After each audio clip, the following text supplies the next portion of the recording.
Caner Universe, it's Caner Tip Tuesday. And before we go any further, I want to thank you, all of you, for your kind feedback and your comments and reaching out to the headquarters, wanting to learn more about this CaneFlow. That was the idea, to open your eyes. And as promised, today, part 3 of CaneFlow Self Defense applications. Before we jump in, a warm welcome to those of you who are here for the first time. 2 things you want to do straight off the bat. As always, you like the content, hit the subscribe button and the little bell icon so that you don't miss any future content, and avail yourself of the no cost Cane Clarity call, where in less than 24 hours, just text the letters CCC to 305-745-7839.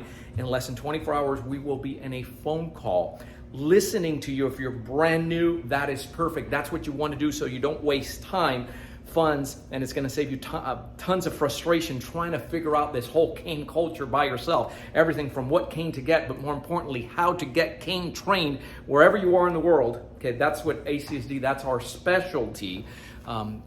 Just read the reviews on that. So go ahead and do those 2 things before you do anything else so that we don't forget. So part 3 today we're going to take a look at, and I'm going to ask that you go back to, if you haven't seen part 1 and 2, we covered their figure 8s, and we're using this same pattern of movement where we're moving forward and back. We spoke about this very basic, it's kind of like a rowing motion, kind of like a wave. The feet do not come together, so if you tilt that camera down just a tad, just tilt towards, and you'll see it's not, the feet don't typically come together where they're narrow here, but you have this kind of movement with the foot where you have forward and back.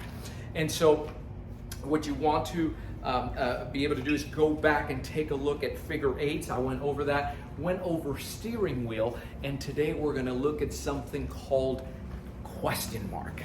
And so you would draw it out. So if I'm doing that vertically, question mark looks this way. When you see ACSD Caners and you see them doing, what's referred to as the dance, and they're handling here typically from O, and you see something that looks like that, and those that are not as educated might look to you like baton twirling and all these things, but there's a reason for this sliding where you're going from here, 2 hands, and now you're switching to a palm up grip, and it's short and tight in here, and it might look something like that, right? So you see the Caners doing that type of movement. So I'm just going to take that.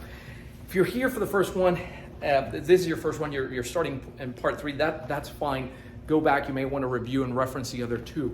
But I'm going to remind you that what I'm sharing with you here is just the very entry-level concept of each one of these CaneFlow principles. So let's take a look. This movement now is something that looks like this, and it should always be mindful of staying within your guard zone. So this is your guard zone here. I'm not going to get too heavy into that, but you definitely don't want a movement that's super big out here. It's going to be in here. Think of a fighter working nice and tight. It's something that's going to happen here. At the very base, just from striking, from a striking component, because it teaches a ton of principles that go way beyond what we can cover here. But if he throws a strike and I was dealing here, or this other hand is taken up, just from the strike portion, it is, when you're moving from here to here, it has that component of steering wheel, and then it has that application where you're choking up and moving away. Notice that it's done moving away from, so that if it's something that's long, I'm using the advantage of the reach advantage of the cane. And no, it doesn't always have to be to the head. If he's throwing that another shot from there, I can knock that down, striking to the radial aspect of, right? Because it's an impact tool, it seeks bone. I can do the same exact thing, moving down. So when I do this, he's, boom, here it is, and I'm taking out the bottom. Up close, inside, it has a partitioning component. Partitioning is when his hands come in here, I'm breaking through, and in breaking through here, it's actually making contact and striking up here. So it has that component. So it's here, now you're to the inside. This bites and brings in so that you can go ahead and strike. So it's a very tight fit. Same thing here. If I'm dealing, I'm in a tight space and I need ball, there it is, right? So it's got the pulling coming to bring it back in. More importantly, what happens when they do take control of that cane? And that's something that we get asked a lot. So if you're dealing with two hands here, and or even with one hand, and you went to do something and he puts his hand, now you're in here. Question mark reminds you of the more effective way of doing joint locking. So I could sit here and try to start forcing this, and he's already trying to grip, or I can make that question mark movement that aligns him and allows me to break through. And whether you're using both hands or coming in here, right? Rather than just trying to force that, I come in here and make that question mark. Now, it's here and then not just there, but watch what happens when I complete that mark. And it shows you and it transfers over to your empty hand. So movements that look like this, that look very defensive, right? So you have, let me use the drone for that, because he's gonna feel that on the arms. But when it comes in and you partition and you come right through, that's partitioning with the shaft to come in. A lot of times, what if he puts his hands on there and he breaks through? Or you were late with that, and now it got here, and now you're dealing here. Question mark reminds you, if you try to go against this and deal with this and keep your arms there, and that's not coming off of there, question mark, right, gives you that lock, and it's not like you think. He's stuck in here, go ahead and move. The more I come over and emphasize that question mark, now that gives me the ability to break through and come out of there. And it's this movement. CaneFlow and ACSD in general, whatever you do with that cane, has that empty hand carryover. So this kind of motion and simply bringing that cane up, you're dealing with somebody in here, right? And he comes up, he puts his hands up. I had to deal with this. Look at where his fingers is. I can kind of overpower him here, but it works so much better where instead of doing that, you follow question mark. Oh, you can hear the breath and everything just changes. Tilt that camera so we can see what's happening, right? That's the triangulation point, right, off of the finger locks. See that's the base of the triangle. Look at the lock what happened here. Now do your best and come, yeah, it's not gonna happen there. It's not gonna happen, that's just on the fingers. And I don't have to try and be so precise and come in here and match him here or try to break, and then he puts his hands and he has me grab them here. It has those built-in mechanisms already.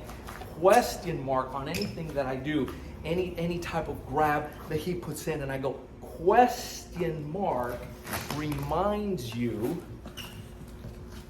and teaches you how to better lock. So it's already built into your flows.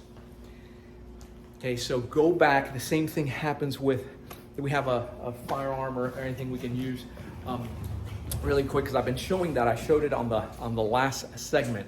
But again, it's the same thing. If I break some of these down for you, when we're doing anything with the firearms, and if you notice, Kiko automatically, even with the training, he'll keep his finger off of the trigger, because the movements, right, when you do come in, they're not necessarily all the way through here. It follows that question mark.